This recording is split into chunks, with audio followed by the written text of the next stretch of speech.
بسم اللہ الرحمن الرحیم۔ الحمدللہ 14 اگست کا مہینہ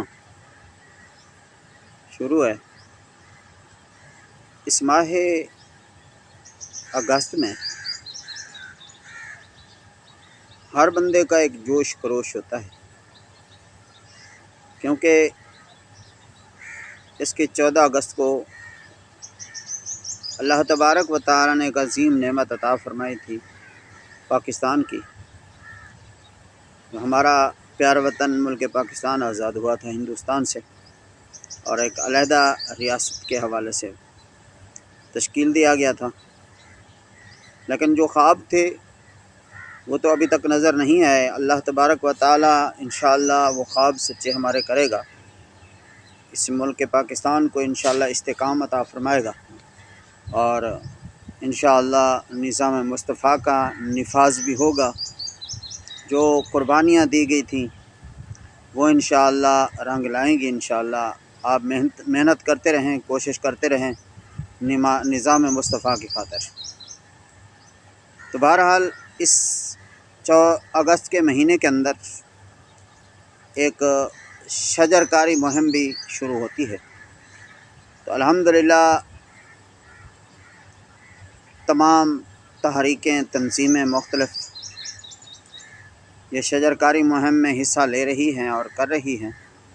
لگانے چاہیے شجر، درخت لگانا چاہیے، کہ حدیث پاک کے اندر نبی کریم رؤوف رحیم صلی اللہ علیہ وسلم نے بھی ارشاد فرمایا کہ جو بندہ پھلدار درخت لگاتا ہے، اس پھلدار درخت سے اس کا پھل پرندے کھاتے ہیں تو لگانے والے کو ثواب ملتا ہے، اور اسی پھلدار درخت سے اگر کوئی بندہ کھاتا ہے تو اس کو ثواب ملتا ہے، اگر وہ خود کھاتا ہے تو پھر بھی ثواب ملتا ہے۔ اگرچہ اس پھلدار درخت سے کوئی چوری پھل چرا کے لے جائے تو چرانے والے کو تو گناہ ملے گا، لیکن لگانے والے کو بھی ثواب ملے گا۔ تو بجائے جھنڈا لگانے کے جھنڈا بھی لگائیں، گناہ نہیں ہے، اچھی بات ہے، پاکستان کا پرچم ہے، لگانا چاہیے، لیکن زیادہ سے زیادہ کوشش کریں کہ ایسا جھنڈا لگائیں کہ جو جھنڈا باقی رہے۔ یہ جھنڈا جو ہم لگاتے ہیں یہ تو چند دن کے لیے ہوتا ہے، 15-16 اگست کو پھر یہ اتار دیتے ہیں، جب پھٹ جاتا ہے، شہید ہو جاتا ہے۔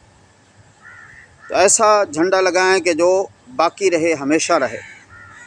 اس کا طریقہ یہی ہے کہ آپ درخت لگائیں، پودا لگائیں، جتنی آپ کی استطاعت ہے، جتنی طاقت ہے، آپ پودے لگائیں۔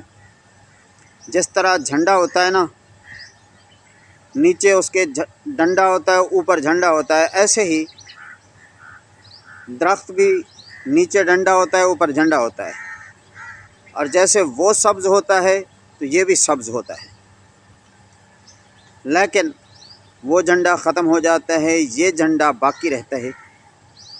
وہ جھنڈا صرف خوبصورتی کے لیے ہوتا ہے، اور یہ جھنڈا اس کے صحت کے لیے بھی بہت فوائد ہیں۔ گرمی میں بھی اس کے فوائد ہیں، سردی میں بھی اس کے فوائد ہیں، اگر پھلدار ہوگا تو پھر اور فوائد ہیں۔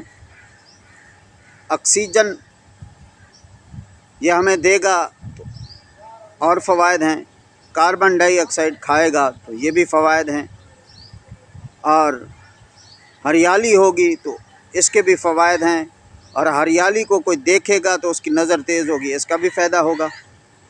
تو ہر طرح سے درخت لگانے کے بڑے فائدے ہوتے ہیں۔